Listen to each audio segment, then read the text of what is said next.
poder decir que es inevitable. Perdón, me interrumpió esto. ¿Que repita cuál?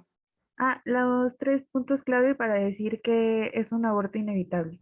Ah, inevitable, como su nombre dice, va a salir. No se puede evitar. Sangrado que compromete, que puede comprometer la vida de la madre, la ruptura de membranas y que el cuello esté abierto, si ella tenga dilatación. Si el cuello está abierto, el producto va a salir. Esas son las tres que hacen el diagnóstico de inevitable. Gracias. Continuamos, por favor. Sí. Aquí siguen dos siguientes términos muy importantes, que va a ser la autopsia y la distosia.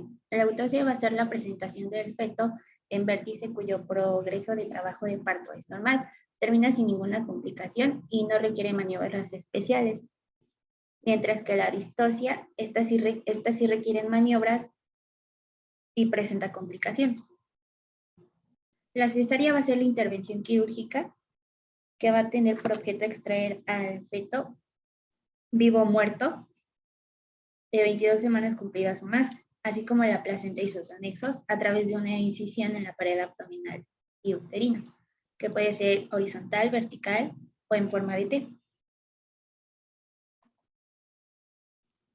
El nacimiento va a ser la expulsión completa o extracción del organismo materno del producto de la concepción, término empleado tanto en nacidos vivos como en las muertes fetales.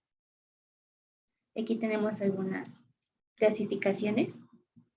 Bueno, que el nacido vivo va a ser un neonato que respira y no presenta, presenta signos de vida. El óbito o muerte fetal va a ser el feto que tenga ausencia de signos vitales al nacer o después. La muerte neonatal temprana es la muerte del neonato durante los primeros 7 días de vida y la muerte neonatal tardía va a ser posterior de los 7 a los 29 días. La muerte infantil pues va a ser antes de cumplir el año. Bien, tanto la gestante, pues esta podemos clasificarla debido a sus gestas, que va a ser la grávida, que es el término en general para decir que estuvo embarazada, que dio a nacer a un feto, a un producto. La nulípara es la que no ha tenido un embarazo, la primigesta un embarazo, la secugesta 2 embarazos y la multigesta 3. La paridad pues va a ser a los niños que va a ser la nulípara, que no ha tenido, la primípara 1, la secundípara 2 y la multípara 3. En cuanto a la edad de las madres, pues se va a clasificar en dos, en adolescente y adulto mayor. En adolescente se considera menos de 15 años y adulto mayor a más de 40 años. Y hay una fórmula obstétrica que va a ser para clasificarlas, va a ser las gestas, las paras en término, abortos, nacidos vivos y cesáreas. En cuanto a los problemas de la madre o algunas complicaciones que puede haber, va a ser la muerte materna, que va a ser la directa, que va a ser relacionada con las complicaciones propias del embarazo, y la indirecta, que va a ser causada por una enfermedad de fondo agravada por el embarazo. Regrésate a la anterior, por favor. Aquí abajo en gestas, digo, la fórmula obstétrica, los partos no solamente son los de término.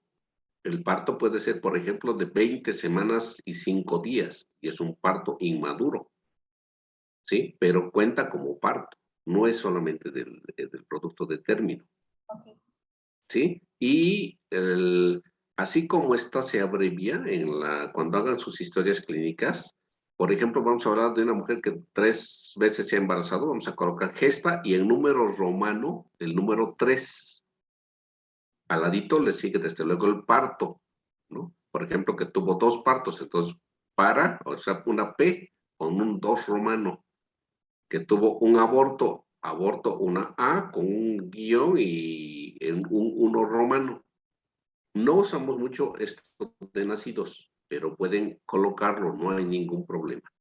Y nos falta aquí el E, una letra E, que es el ectópico. ¿Sí? Sí. Muy bien, continuamos, por favor. En cuanto al producto, tenemos 4 importantes definiciones que va a ser la presentación, que es la parte del producto que se aboca o tiene que abocarse en el estrecho superior de la pelvis, que le llena y es capaz de desencadenar el trabajo de parto. Esta presentación puede ser cefálica o presentación pélvica, que a su vez se divide en completa o incompleta. Esto más adelante lo vamos a ver en trabajo de parto, pero solo quería darles como lo más importante. La situación va a ser la relación que guarda el eje longitudinal del producto con el eje longitudinal de la madre. Aquí hay 3, la situación longitudinal, la situación oblicua y la situación transversa.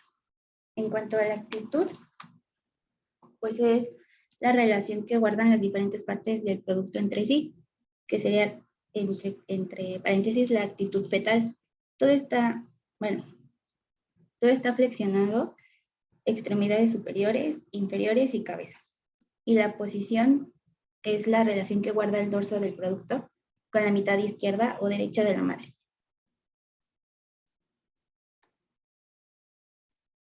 Ok, ahora vamos a pasar con lo que es la importancia de la historia clínica. ¿Sí me escucho bien? Te escuchamos bien. Sí, se escucha. Muchas gracias. Bueno, para empezar debemos, ya es bien sabido que la historia clínica posee una gran importancia y relevancia, ya que nos ayuda a obtener información importante en cuanto al estado de salud de la paciente en estos momentos. Pero por otro lado, también en esos momentos nos vamos a enfocar en lo que son principalmente los antecedentes, porque a partir de ello vamos a poder determinar cómo dicha información podría influir o tomar relevancia tanto en la salud de la madre como en la del producto a lo largo de toda la gestación. Bueno, en primera instancia contamos con la ficha de identificación y ya sabemos que está constituida por alrededor de 15 términos o 15 datos importantes, pero aquí vamos a tener algunos que van a tener mayor importancia, como por ejemplo la edad.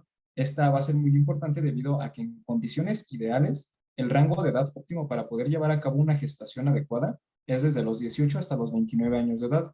Y con relación a ello, los conceptos tanto de mortalidad fetal, neonatal y materna van a empezar a cobrar una mayor relevancia en el embarazo si es que este se lleva a cabo fuera de los rangos de edad, ya que pues esta va a incluir. Y bueno, aquí también entran en juego ciertas situaciones, como por ejemplo la de primiparidad precoz, que se considera cuando el primer parto ocurre antes de los 17 años. Y aunque desde los 10 o 14 años aproximadamente ya se puede llevar a cabo una gestación, el aparato genital de la menor no se encuentra lo suficientemente desarrollado como para que se lleve a cabo de una manera óptima. Y esto podría provocar un mayor riesgo de mortalidad materna, ya sea por abortos, por partos prematuros, por una mala implantación o por falta de un adecuado desarrollo pelviano. Y por otro lado tenemos la contraparte, entre comillas, que es la primiparidad tardía, que ocurre cuando se presenta el primer parto, pero en esta ocasión después de los 30 años. Y aquí existen factores que pueden aumentar la mortalidad fetal o neonatal, como por ejemplo los constantes y cíclicos influjos nerviosos y hormonales que recibe el útero a lo largo de todos esos años sin llevar a cabo una gesta. Y pues esto hace que pierda su normalidad, entre comillas, fisiológica y por ende que pierda la capacidad también de crear un ambiente adecuado para que haya una adecuada implantación del cigoto. También por otro lado tenemos que las fibras musculares del útero van a perder dos cualidades muy importantes. En este caso es la elasticidad y la contractilidad, las cuales, pues al perderse, pueden llegar a producir una interrupción del embarazo o que durante el parto existan contracciones con poca energía y esto va a provocar inercia o hemorragias consecutivas durante el parto, durante el trabajo de parto. Otro inconveniente que se puede llegar a presentar es que la articulación del coxis se anquilose, es decir, que se ponga rígida y eso también interfiera en la labor de parto. O por último, entre otras circunstancias, es que las partes blandas como el cuello uterino, la vagina, la vulva y el periné ofrezcan cierta resistencia o pierdan esa firmeza porque han perdido también su elasticidad y su blandura. Y esto puede producir desgarros o una mala inversión uterina o, como lo mencionaba el doctor, que se den abortos, digamos, perdón, ¿cómo eran los abortos que se habían dicho? Y inevitables, que es cuando el cuello uterino ya se encuentra abierto y pues es ya inevitable que se pueda revertir esa circunstancia. Vamos a tener también otros datos de la paciente, como por ejemplo la escolaridad y la ocupación, que con relación a estas dos pueden influir en que la mujer cuente con una educación o niveles socioeconómicos altos o bajos, que lamentablemente en países en vía de desarrollo y también que son de tercer mundo, como, bueno, en países de desarrollo como México, esto se asocia con un menor número de consultas prenatales, también a familias numerosas, a hacinamiento, a que las embarazadas trabajen durante mucho tiempo, inclusive casi llegando al término de su parto, y no exista un adecuado control y también cuidado de este mismo. Inclusive también existe o provoca una mayor frecuencia de que las madres no tengan una pareja estable, la cual les puede aportar todos esos beneficios y apoyos que necesitan, con lo cual se relaciona el estado civil. Aquí incluye más que nada la carga de responsabilidad con la que cuenta la madre, ya que si no cuenta con una pareja estable, esta va a tener una mayor responsabilidad y pues no va a haber nadie que le brinde ese apoyo tanto económico, físico y emocional que son muy importantes para el embarazo. La siguiente, por favor. Bueno, Perdón que te interrumpa. sí, claro. ¿Puedes regresarte a la anterior, por favor? Miren, aquí abajo del lado izquierdo, ¿pueden hacerme el diagnóstico en los dos úteros que tenemos?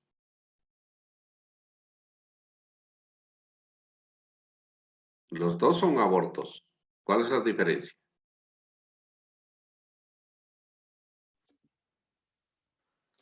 El primero es un aborto retenido. Ok, este es un huevo muerto y retenido, es un producto muerto y retenido. ¿Sí? Está muerto. ¿Y el otro? ¿Diferido? ¿Podría ser incompleto? Ah, no, sí, incompleto. Eso, un incompleto. Ya no está el producto, pero tenemos los restos ovulares. ¿Sí? Ahora, solo para que ustedes se orienten, ¿pueden ver la diferencia entre el cuello del lado izquierdo y el cuello del lado derecho? Si estuviéramos hablando de un inevitable, el ejemplo fuera el del lado derecho.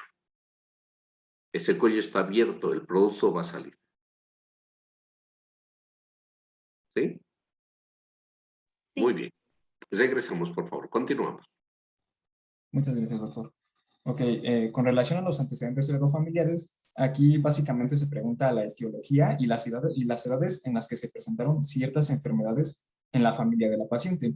Esto con relación a 3 a 4 generaciones hacia arriba, que por lo regular son 3 hasta los bisabuelos.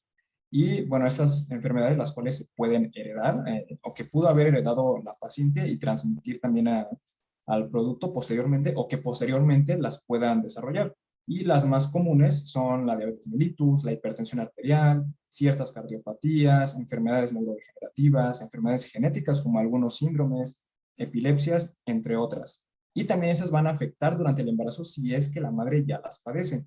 Por ejemplo, por poner un ejemplo rápido, la diabetes, si la madre cursa con diabetes durante el embarazo, va a acostumbrar al producto a que esté sometido a una alta cantidad de glucosa. Entonces, por ende, el páncreas del producto va a generar más insulina y cuando éste sea expulsado del útero materno, va a estar acostumbrado a niveles altos de glucosa y esto le puede provocar una hipoglucemia, lo cual puede ser muy contraproducente contra su salud.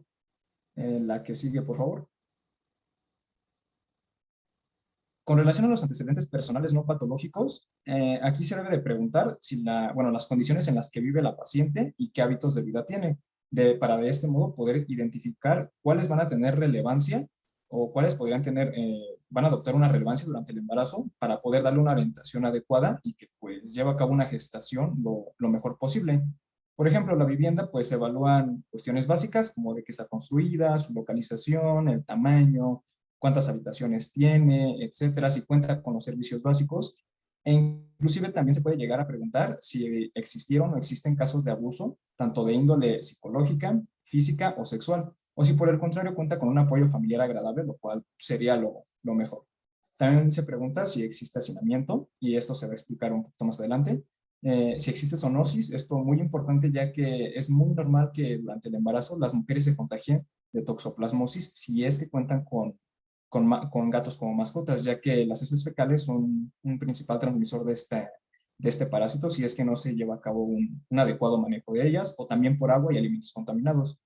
También se pregunta los hábitos de higiene, como higiene personal en general, higiene oral, también cambio de ropa de cama, etc. También otro factor muy importante y en el que se hace énfasis es la alimentación y la nutrición de la mujer, ya que la intención es que cuente con la dieta más adecuada posible, y aquí se enfatiza en lo que es el consumo del ácido fólico y del calcio para prevenir, digamos, anomalías en el caso del ácido fólico, que no existan anomalías en la formación del tubo neural. Y pues si es posible, también se pregunta si se llegó a utilizar algún fármaco durante la primera semana del embarazo sin saberlo, y ver si este fármaco puede influir o puede llegar a ser contraproducente durante toda la gestación. Todos estos antecedentes personales no patológicos o hábitos de vida se hacen con la intención de que la paciente tenga la mejor higiene durante todo su embarazo y pues crear la menor cantidad de riesgos posibles. La que sigue, por favor. Con relación a los antecedentes personales patológicos, bueno, aquí tenemos la mnemotecnia TAKIC, en donde la T nos va a hablar de eventos traumatológicos, toxicomanías y transfusiones. Con relación a las toxicomanías, es muy importante saber si la paciente consume algún tipo de droga, ya sea nicotina, alcohol, metanfetamina, de cualquier tipo que pueda influir en la vida y en el estado de salud del embrión. Y con relación a las transfusiones, aquí es muy normal que se transmitan enfermedades por medio de ellas. Con relación a las alergias, no sé si el doctor me pueda corregir o dar la razón, que bueno, encontré que son un poco más comunes durante el embarazo, en especial la rinitis alérgica, y la embarazada puede llegar a presentar escurrimiento nasal o congestión nasal, también aumento de la mucosidad, estornudos, picazón en nariz, ojos y paladar, y también en ciertos casos se pueden llegar a presentar erupciones con picor en la piel. Por otro lado tenemos los antecedentes quirúrgicos. Aquí más que nada van a ser los de importancia, en donde se pregunta cuándo se realizó, el tiempo, inclusive quién la realizó, cómo se realizó, si hubo una recuperación buena o complicaciones, todo lo que podamos saber, pero con relación al útero. Con esto con la importancia pues de que puede llegar a afectar el embarazo en ciertos factores. Los más comunes son la miomectomía, que es la extirpación de miomas uterinos, o la histerectomía, que es directamente la extirpación completa, o bueno, la extracción completa del útero. Pues prácticamente no podría haber un embarazo en esas circunstancias. En cuanto a los antecedentes infecciosos de importancia, se hace más relevancia en cuanto a las vaginosis bacterianas, también enfermedades de transmisión sexual, toxoplasmosis, como les había comentado, de igual manera infecciones de vías urinarias o también infecciones por cándida. Y por último, las enfermedades crónico-degenerativas, que como ya también se había mencionado, que la madre le puede heredar al producto, como lo son cardiopatías, neoplasias, algún síndrome, también diabetes, etc. La que sigue, por favor. Un segundito, regrésate. En las alergias es importante preguntarle a la paciente, ¿alergias a qué? A medicamentos. ¿Qué medicamentos? Puede tener alergia, por ejemplo, a la lidocaína, al anestésico. Y vamos a tener un parto o una cesárea y vamos a usar lidocaína o algún antibiótico o alergia al látex. Nosotros nos ocurrió una alergia severa al látex. Y la paciente dice después, es que se me hinchaban los labios cuando inflaba un globo. No, pues señora, pero eso es importante para nosotros porque todo lo que nosotros usamos es con látex, ¿no? Ahora, los antecedentes quirúrgicos, sí tuve una cesárea. ¿Hace cuánto tiempo tuve una cesárea? Una cesárea de menos de 1 año y 6 meses es igual a cesárea. Una cesárea previa de más de 1 año, 6 meses, es paciente que va a ir para un parto bajo vigilancia estrecha, ¿no? Y me hicieron cesárea. ¿Qué tipo de incisión le hicieron en la cesárea? Estamos hablando de útero, no de pared abdominal, porque es importante para saber qué es lo que nosotros vamos a hacer y planificar para la resolución de ese embarazo. ¿Sí? Muy bien. Continuamos, por favor. Ok, ahora sí vamos, muchas gracias, doctor. Ahora sí vamos a pasar a los antecedentes ginecobstétricos, en donde pues ya se toma un poco más de relevancia. Principalmente, o en primera instancia, se preguntan conceptos básicos, como por ejemplo la pubarca, telarca y menarca. La pubarca pues es el inicio de la aparición de caracteres sexuales secundarios. La telarca va a iniciar aproximadamente desde los 8 hasta los 12 años de edad y va a comenzar con el crecimiento o la aparición del botón mamario. Y esta se va a poder medir con la escala de Tanner, que pues se puede observar aquí en la diapositiva. Y la menarca, que va a ser la aparición de la primera menstruación, la cual llega a ocurrir de entre los 8 y los 15 años de edad. La que sigue, por favor. Bueno, aquí vamos a entrar un poco más en lo que es en la menstruación, en donde se deben de preguntar ciertas características. Primero va a ser la fecha de última menstruación. También se debe de preguntar la duración de las menstruaciones, es decir, el número de días con hemorragias y el número de días entre menstruaciones. También se debe preguntar lo que es el ritmo y la duración, es decir, cuántos días aparece y cuántos días persiste. Y lo normal es que haya una duración de 3 a 7 días con sangrado por 28 días. También se pregunta lo que es la cantidad de sangrado, que normalmente llega a ser de 100 a 200 mililitros, bueno, alrededor. Pero bueno, aquí también se pregunta la cantidad de toallas sanitarias o tampones o copas menstruales que se llegan a utilizar, si estas están empapadas o solamente manchadas, y si existe la presencia de pequeños coágulos que por lo regular no llegan a superar un tamaño mayor a una moneda de 10 centavos, ya que existen sustancias en la menstruación como la plasmina y las prostaciclinas que evitan que la sangre se coagule. Y esa es una característica más, que es la apariencia. Debe de ser una menstruación lo más líquida posible, o bueno, sin coágulos preferentemente. Otra característica es el color, en donde tenemos 3 principales, que es el rojo brillante, que es una menstruación o sangre que recién acaba de ser arrojada o fresca, por decirlo de alguna manera. También un color rojo oscuro que hace referencia a sangre vieja o que ya lleva X cantidad de horas en la toalla sanitaria, tampón o cualquier objeto que se utilice. Y por último tenemos la sangre color café negro que indica residuos de tejidos en la sangre, o por otro lado también se puede identificar como un comienzo o un inicio de un periodo. Bueno, perdón, como un comienzo o un fin de un periodo. Y otros 2 colores que debemos de tomar en cuenta que son pues de importancia es el color naranja, que normalmente está asociado a infecciones, y el color rojo pálido, que se da más cuando hay trastornos hormonales en la mujer o que está acostumbrada, bueno, que utiliza algún método anticonceptivo hormonal. La que sigue, por favor.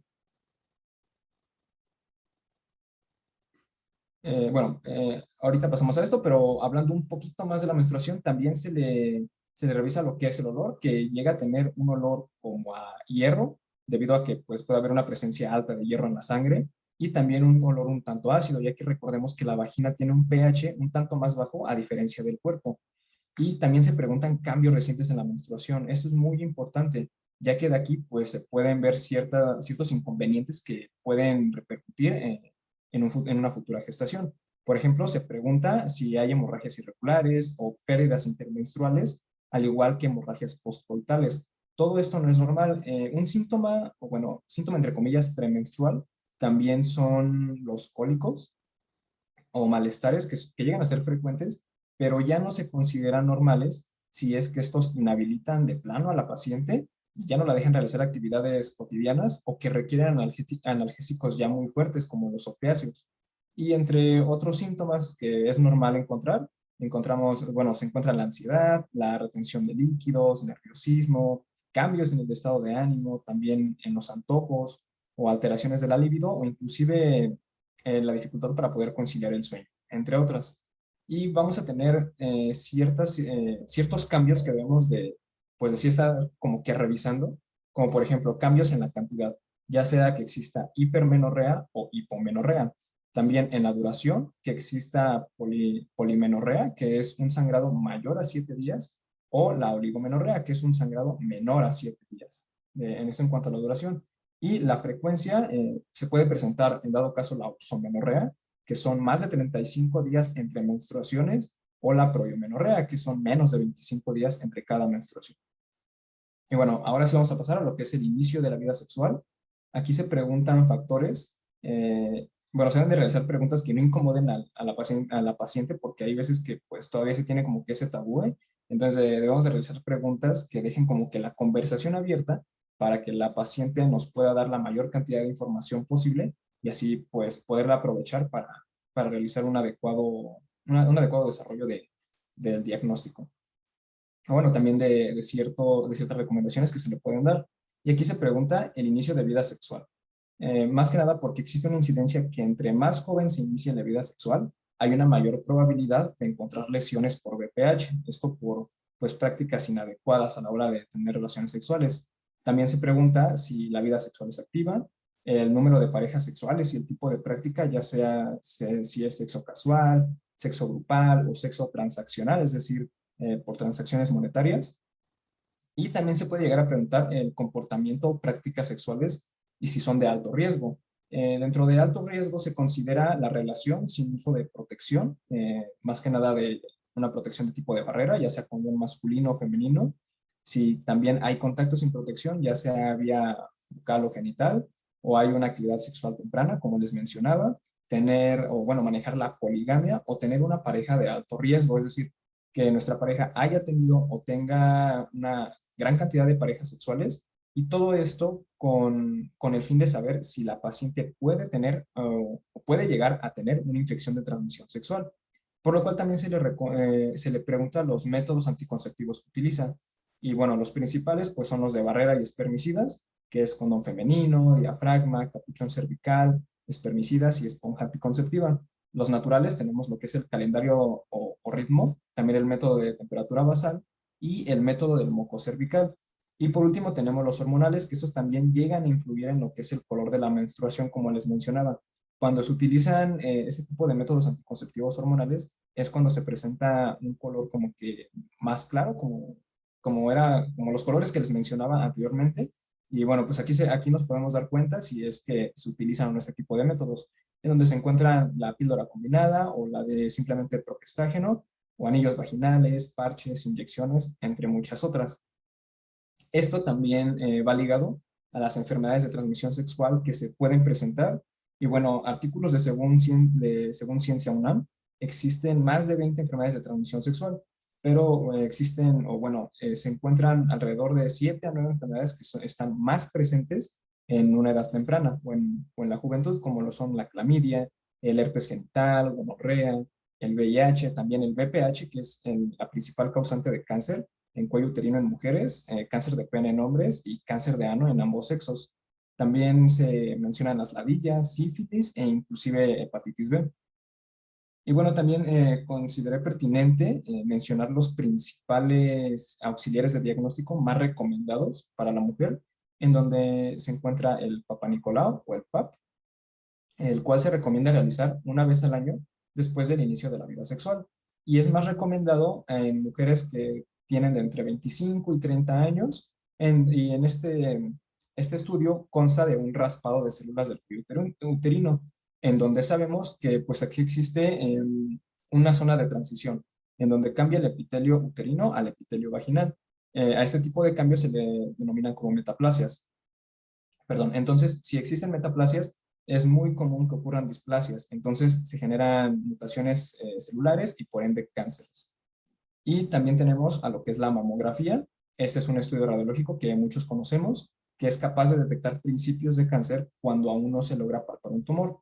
Y se debe de realizar, se recomienda más en mujeres que tienen una edad mayor a 50 años o en mujeres menores de 50 años, pero que tienen la sospecha o tienen antecedentes familiares de padecer cáncer o de este tipo de cáncer. Y bueno, aquí cabe recalcar que se recomienda que se realicen mujeres mayores a 25 años lo que es la autoexploración, en busca de pequeñas bolitas o bultos a lo largo del recorrido de toda la glándula mamaria. ¿Le puedes dar a la que sigue, por favor? Espérame un segundito. Ah, claro.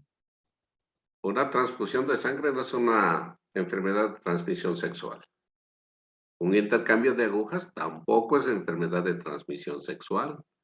Y el embarazo, que puede ser un accidente, pero tampoco es una enfermedad de transmisión sexual.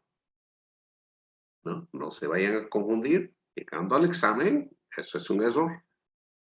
¿No? Las enfermedades de transmisión sexual se dan por relaciones sexuales sin protección.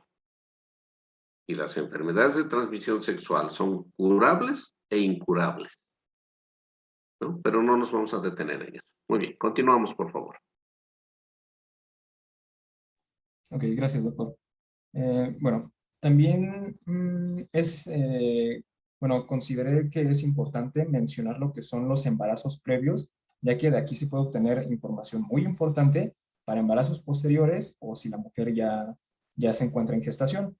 Aquí se preguntan 4 factores importantes, que son las gestas, y algo que ya se había mencionado al inicio de la exposición es que el rango normal o el número normal de días de una gestación es de 280 días aproximadamente, que son 41 semanas de gestación, y aquí existe un rango que va desde los 38 hasta los 41 semanas de gestación, ya que antes o después, bueno, antes de estas semanas se le considera como embarazo pretérmino y después de las 42 semanas se considera como embarazo posttérmino.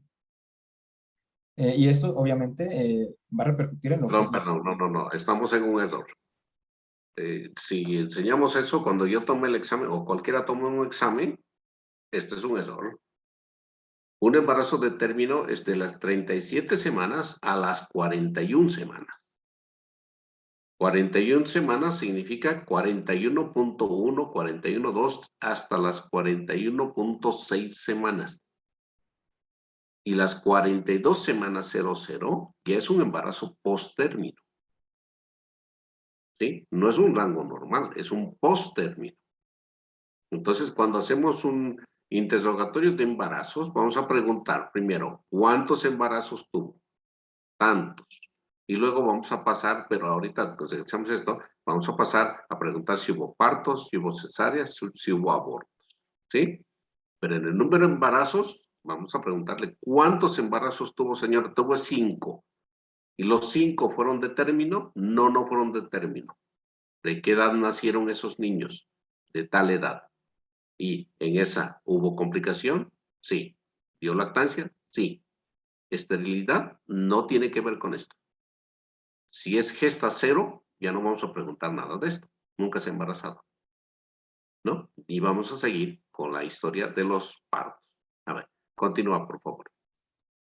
Aquí, de igual manera, se pregunta el número de partos, también la fecha de último parto, las historias detalladas de los partos previos, es decir, si hubo complicaciones, la edad gestacional del parto, tanto para el embrión como para la mujer, y también si el parto fue de vía vaginal o cesárea, ya que existen diferentes beneficios y complicaciones para cada uno de ellos. Al igual que también se preguntan datos del recién nacido, como por ejemplo peso, talla, apgar, sexo y salud actual si es que el producto sigue vivo, bueno, el infante ha crecido. Por otro lado, se preguntan las cesáreas, se pregunta el número, la fecha de la última cesárea, el tipo de cicatriz uterina y si existieron complicaciones o no. Con relación al tipo de cicatriz uterina, bueno, encontré que normalmente se realiza una incisión horizontal, que es la más común por las ventajas que ofrece, ya que la hemorragia es menor. También hay una apertura que es más sencilla, se dañan una menor cantidad de fibras de los tejidos que se llegan a incisionar y deja una cicatriz más resistente, menos visible y más estética, ya que también este tipo de incisión se le conoce como incisión o corte de bikini, ya que las mujeres pueden utilizar este tipo de prendas sin ningún problema. Ana, espérate un tantito. No, te me desviaste. Y vas Ajá. bien. Esta incisión no es en piel. Esta incisión es en el cuerpo del útero. Vamos a traspolarlo o trasladarlo aquí al bebé. Aquí ven el bebé. A la altura de la oreja del bebé hacia adelante es donde se hace esa incisión, pero en el útero. Es una incisión transversa. Y este es el que le da el nombre, se llama cesárea tipo Kerr. El Kerr es con K y doble R. El Kerr es esta incisión horizontal, pero en el útero. Y aquí, como dijimos, a la altura de la oreja del bebé. No es en piel. El otro, es la incisión vertical, es la de Becker. A esta incisión se hace en el útero, que fuera, si lo traspolamos otra vez, de la oreja de este bebé hasta la mano, pero vertical. El problema es que eso me va a dejar un útero, una cicatriz de útero muy débil y el siguiente embarazo lo puede romper. ¿Sí? Pero estas incisiones no son en piel. Puedo hacer una incisión así horizontal como está aquí en el esquema, hacerle una cesárea tipo Kerr. Pero también con esta herida en piel puedo hacerle una incisión vertical tipo Becker. O también puedo hacerla tipo T, si es que en un momento dado no pudieron sacar al bebé, ¿no? Pero es importante preguntarle a la señora si ella sabe qué tipo de incisión le hicieron en el útero, porque el otro nosotros lo vamos a ver revisando a la paciente. ¿Sí? Muy bien. Continuamos, por favor. Vale, muchas gracias, doctor. Y por último se pregunta con relación a los abortos. Aquí de igual manera se pregunta la fecha del último aborto, el número de abortos y se pregunta si fue espontáneo, inducido o si ha padecido abortos recurrentes, que bueno, esos términos ya se llegaron a platicar anteriormente.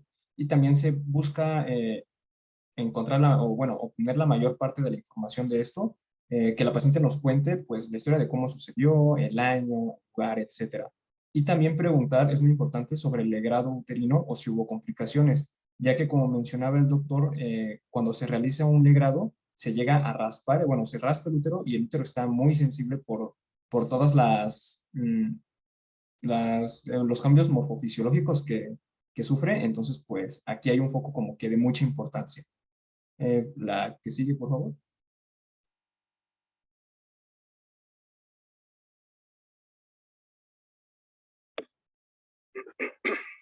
Y bueno, continuando con este tema, vamos a ver lo que es el riesgo reproductivo, que va muy relacionado con lo que ya ha comentado el compañero Miguel. Entonces tenemos que el riesgo reproductivo es la probabilidad que tiene una mujer o su producto de sufrir daño o lesión o muerte durante el proceso de la reproducción. En las mujeres se aplica en esta edad reproductiva, que es entre los 15 y 49 años. El objetivo de esto es asegurar que en lo mayor posible el embarazo termine con un nacimiento de un niño y una madre sanos, sin mayores complicaciones. Es importante identificar aquellas patologías, hábitos o conductas riesgosas que pudieran poner en riesgo al feto o a la madre.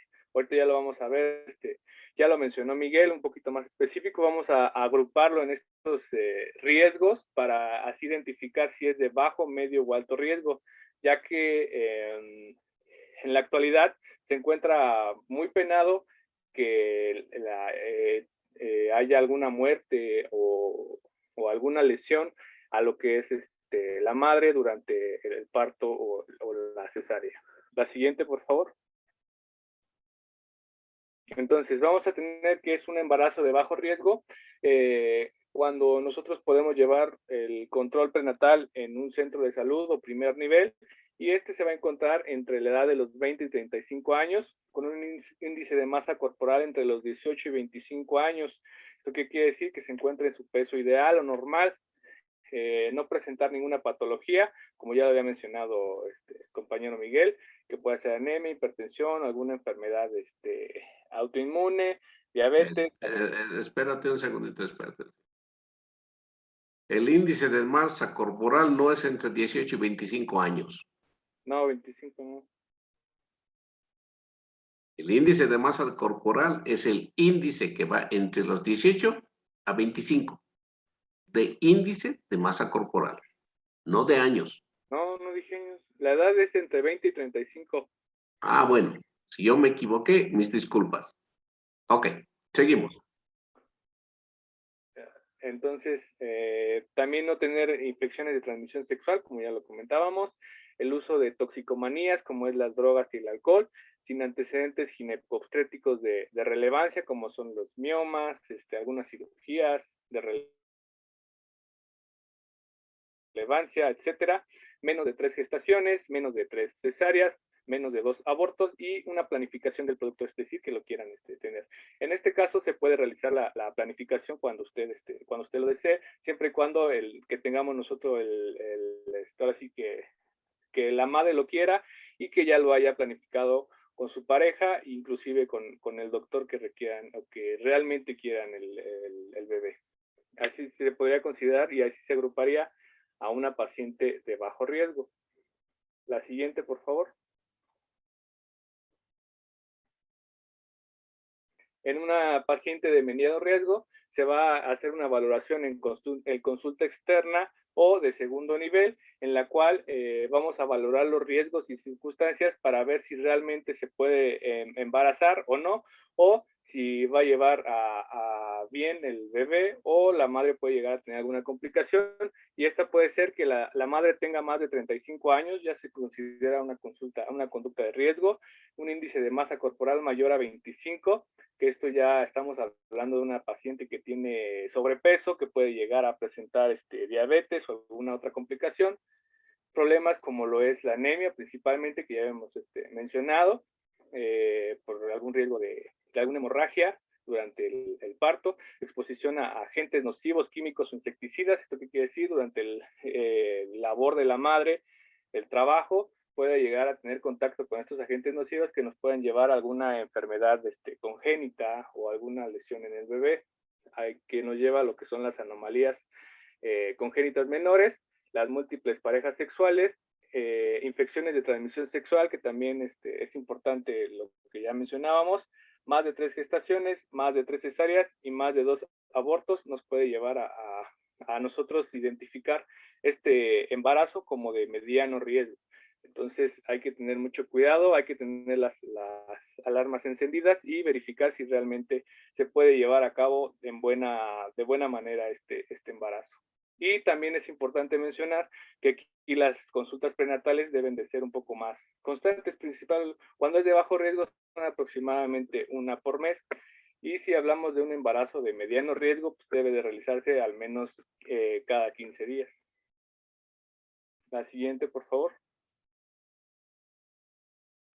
Y ya si hablamos de un embarazo de alto riesgo, esto ya se debe de llevar en un control de hospital de especialidad, como de tercer nivel, como puede ser de ginecobstetricia, y esto va a iniciar con una paciente menor a 16 años o mayor a 35 años, que su índice de masa corporal sea menor a 18, que puede ser que tenga alguna malnutrición, o que sea mayor a 35 años, que ya mencionábamos que puede, de 35 años, no, perdón, mayor a 35, que ya estamos hablando de una obesidad, entonces más grave. Entonces, también lo que ya mencionábamos, que puede ser la anemia o malnutrición, antecedentes de malformaciones malformaciones congénitas graves, que ya mencionábamos que también puede ser en los antecedentes, heredofamiliares, hay que ser muy insistentes en estas preguntas. Enfermedades de transmisión sexual grave también, pues ya lo sabemos, el VIH también es muy importante que nos haga mención de si se encuentra en algún tratamiento o que tenga alguna lesión por alguna enfermedad. El consumo de toxicomanías, que ya habíamos mencionado, muy común, lo que son todo este tipo de drogas o alcohol, y enfermedades ya patológicas, que la paciente cuente con hipertensión, alguna nefropatía, epilepsia, diabetes, ya vamos a catalogar a esta persona como de alto riesgo. Y más de 3 abortos también es muy común, que si ya fueron muy continuos, existe la gran probabilidad de que pueda volver a realizarse el aborto. Entonces, en estos casos se recomienda evitar el embarazo, o si ya realmente ya se cuenta con el embarazo, llevar un control muy seguido, muy constante con el médico para valorarlo. Inclusive creo que estas pacientes llevan un brazalete rojo para nosotros identificar estos embarazos de alto riesgo y ser muy cuidadosos en el tratamiento que se les va a dar, y en dado caso de que llegue a presentar alguna alguna molestia, alguna lesión, darlo por hecho para nosotros poder dar pues ahora sí que lo que ya mencionábamos al principio, que la madre y el bebé nazcan o no tengan ningún daño posterior. La siguiente. Y eso es dentro de lo que nos tocaba el primer tema. ¿Tienen alguna duda?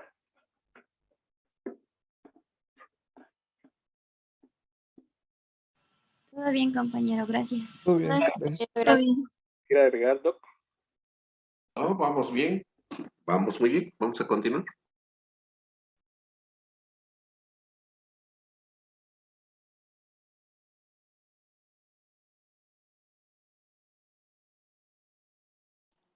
Preguntas.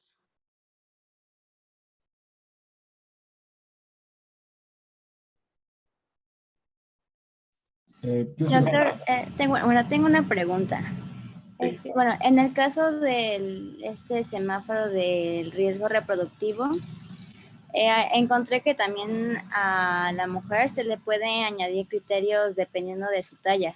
Por ejemplo, que si es de una talla que va de 1,45 a 1,50 metros, va a tener un riesgo reproductivo medio, mientras que si mide menos del 1,45 es un alto riesgo reproductivo. No sé si pues eso es correcto.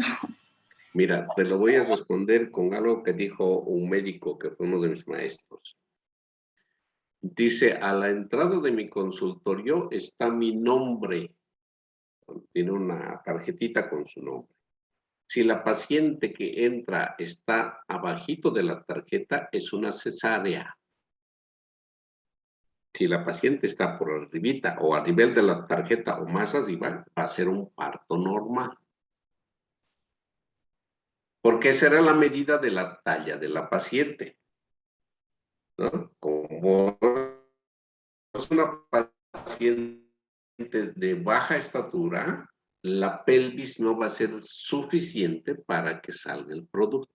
Entonces, indirectamente, él tenía la medida en su nombre, como dije, pegadito en su puerta.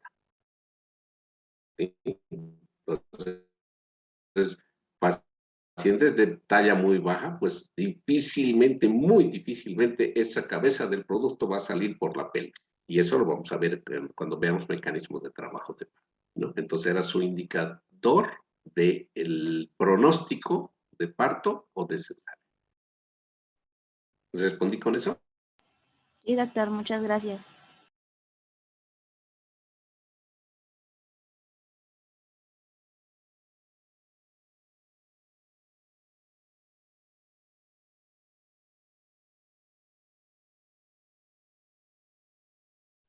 Doctor, tiene su micrófono apagado. ¿Sí? ¿Alguna otra pregunta? Gracias.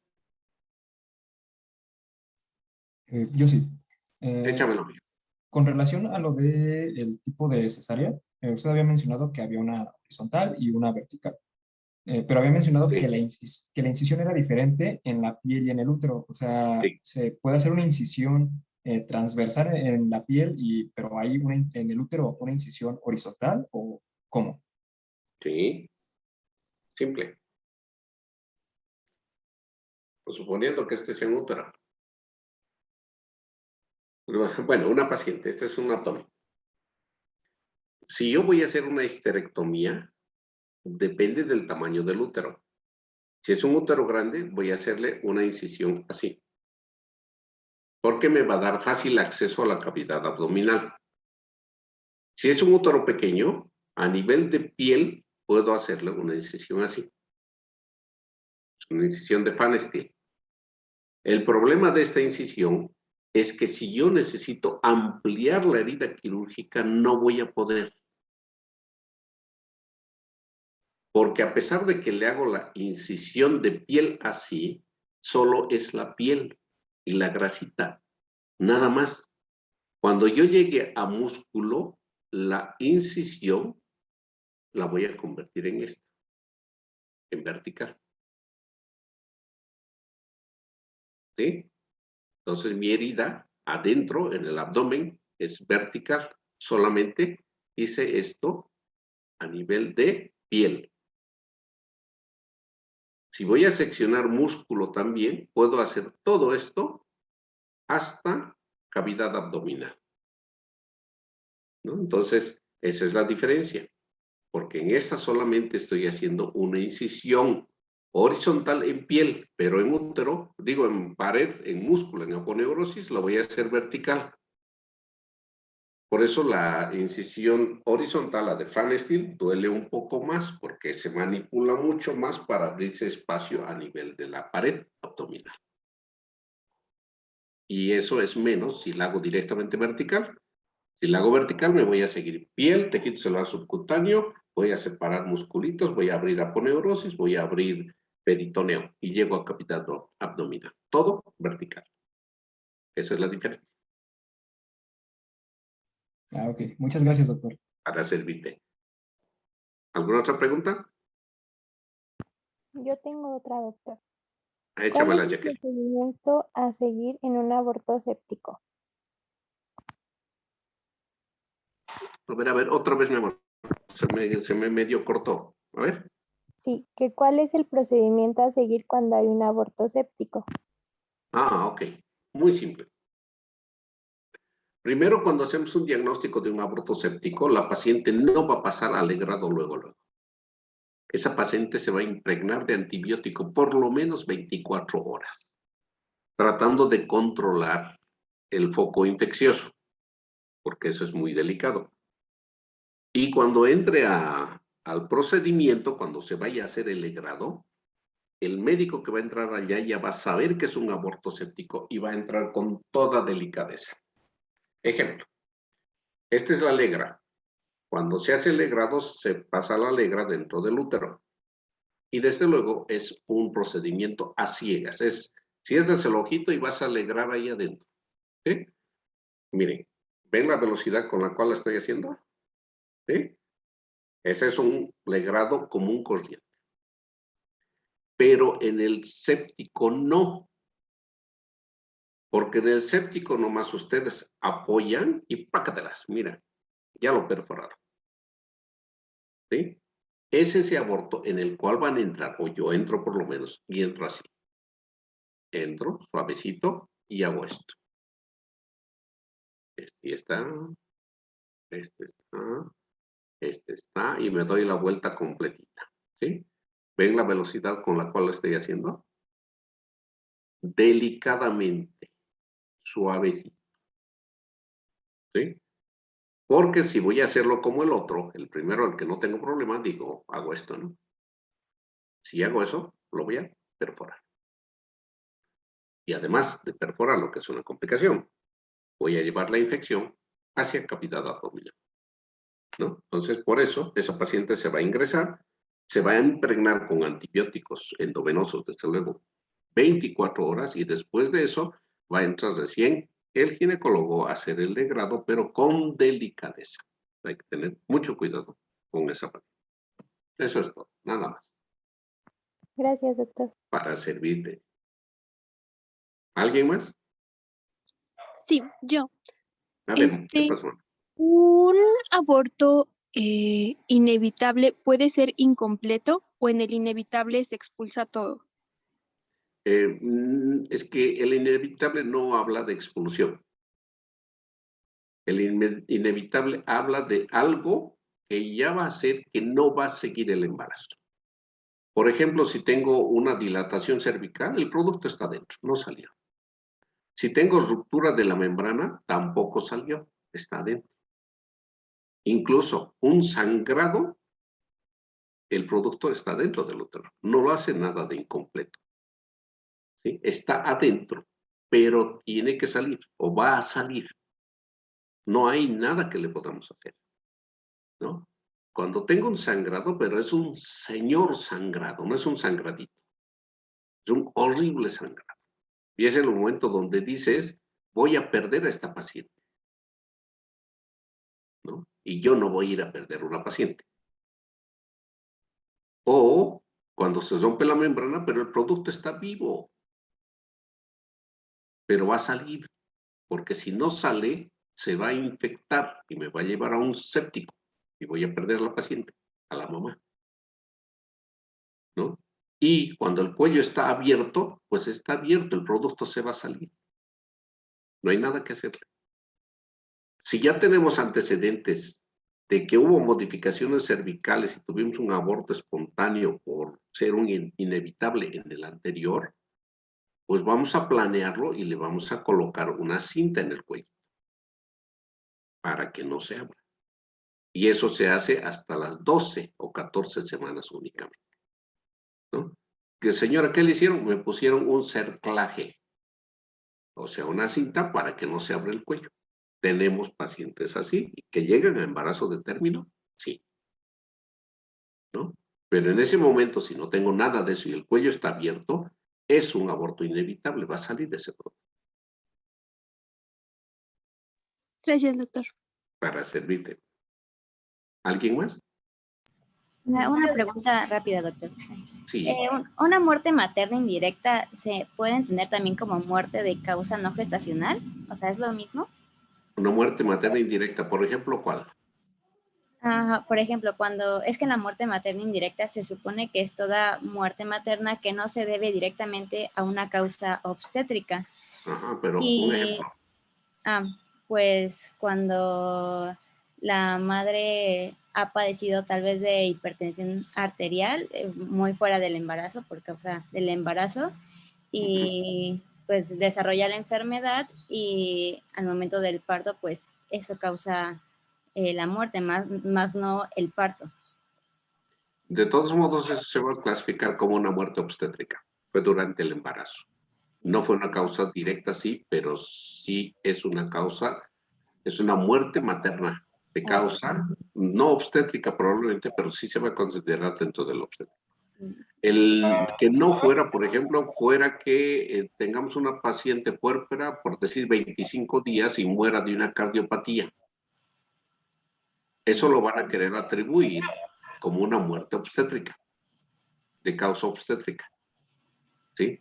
Pero no es obstétrica, sino es un problema cardiológico, ¿no? Entonces, ¿dónde se va a clasificar? ¿Dentro del obstétrico o dentro de un procedimiento, de un proceso general? ¿No? Entonces, hay discrepancias en eso. Para nosotros es importante a nivel del IMSS, por ejemplo, para clasificar. Es que no es una causa, una muerte de causa obstétrica.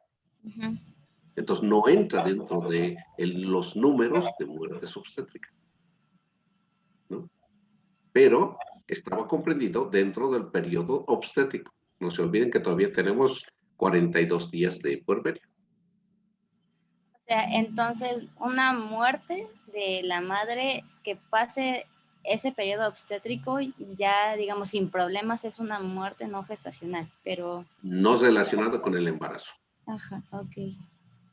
Vale, gracias. Para servir. ¿Alguien más? Ok. Me estaba acordando hace un momentito que estaban con las diapositivas y dije, oh, miren, la cuarentena de los 40 días, ¿no? Y eso me lleva a la Biblia. 7 días es impura, o sea, del sangrado. Y 33 días para que se purifique. Sumados son 40 días, siempre y cuando sea niño. Y a los 40 días se va a ir a purificar al templo. 15 días o 14 días si es niña. Y tiene que sumar 70 días lo que se va a purificar para que se presente al templo si es niña. O sea, es el doble de tiempo prácticamente, según la Biblia, lo de la purificación del parto. ¿Sí? A los 40 días se va a presentar en el templo si es niño. Y en el doble de tiempo se va a presentar si es niña. Esa es cultura general, ¿no? Para que en algún momento si alguien les pregunta, ustedes sí saben. Y mis disculpas, porque yo generalmente siempre hablo de religión. Trato de no hacerlo, es mi naturaleza. Y yo pido disculpas a alguien si le incomoda, pues lo lamento, ¿no? Pero trato de no hacerlo. Muy bien. ¿Preguntas? No hay. Excelente. ¿Ustedes compraron el Zoom? Sí, Sí, doctor. doctor. Sí, doctor. Oh, ya lo sé. Yo uso Jitsi. El Jitsi me da todo esto gratis. Tiempo ilimitado. Pero como dice, ya lo compré. Para el próximo año tal vez. Muy bien. ¿Quiénes van a dar el siguiente tema? El lunes, ¿verdad? Sí, doctor. Buenas tardes. ¿Qué Nosotros. tal? Ok. ¿Quién más? Yo, doctor. Daniel, Fátima y... Y yo también, doctor. Ok. Por favor, Dylan, no sean malitos. Si gustan enviarme la presentación al correo, así le echo una revisadita antes, no se extrañen. ¿Sí? Y si no, Sí, doctor, hacemos en un la momento. corrección el mismo día, no hay problema. Ok, ¿nos podría proporcionar su correo electrónico, Ah, claro doctor? que sí. Es así como está el nombre, William, todo en minúsculas, .gineco@gmail.com. Ok, william.gineco@gmail.com. Ese mismo. Ok, Ok. sí, doctor. Ingenieros, me da gusto tenerlos de alumnos, pero también me va a dar más gusto todavía verlos de interno. Bienvenidos. Bueno, y que Muchas tengan... gracias, doctor. Gracias, doctor. Gracias, doctor. Gracias, doctor. Gracias. Bonito fin de semana, nos vemos el lunes. Igualmente, doctor. Doctor, Igualmente, ¿igual a la gracias, misma hora? Sí, por favor, yo les aviso si hubiera algún cambio. Gracias, doctor. Hasta luego. Gracias, buen fin de Hasta semana. luego. Buenas Gracias, noches. doctor. Doctor, si no tiene problema, ¿puedo quedarme con usted un momento? Claro que sí, siempre los escucho hasta el final. Gracias.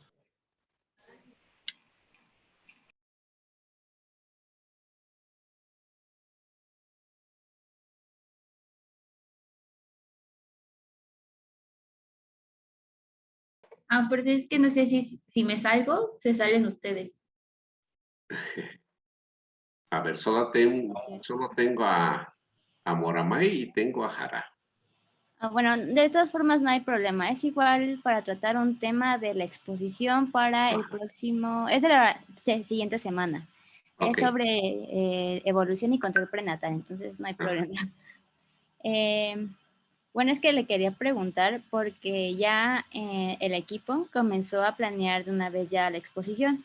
Ajá. Pero tenemos una pequeña duda porque en el programa solamente viene como punto evolución y control prenatal. Pero hemos leído la NOM y la GPC y en ambos nos abarca desde el control preconcepcional.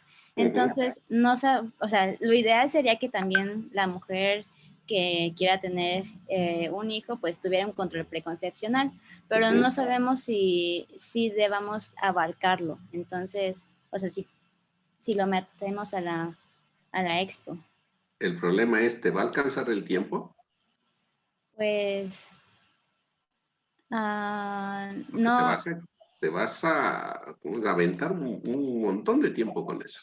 Que no estuviera mal, pero ¿te va a alcanzar tu tiempo? pues también lo ideal sería que no nos tardáramos tanto en este punto, ya que la exposición va sobre control prenatal. Pero, Exactamente.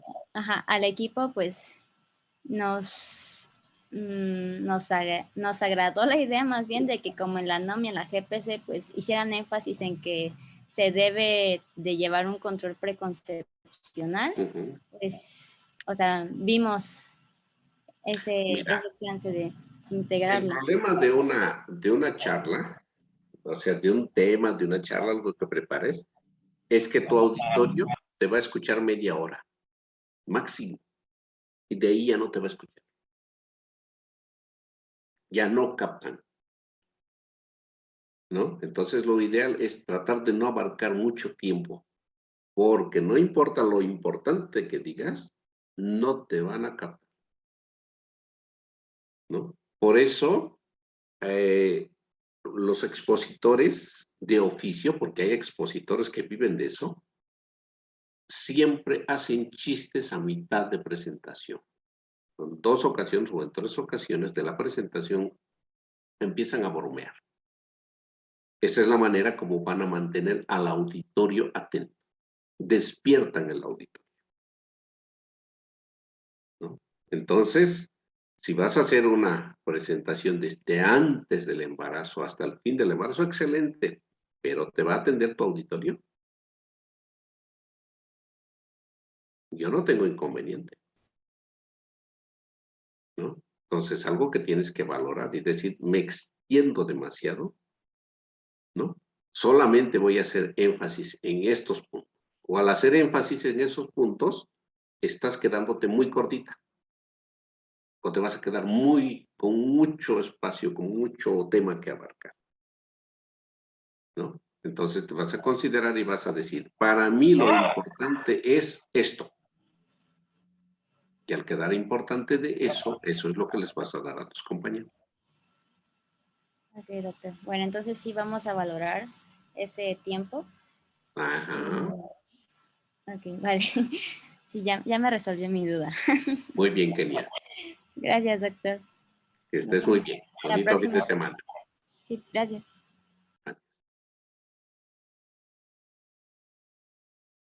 Hasta luego, doctor.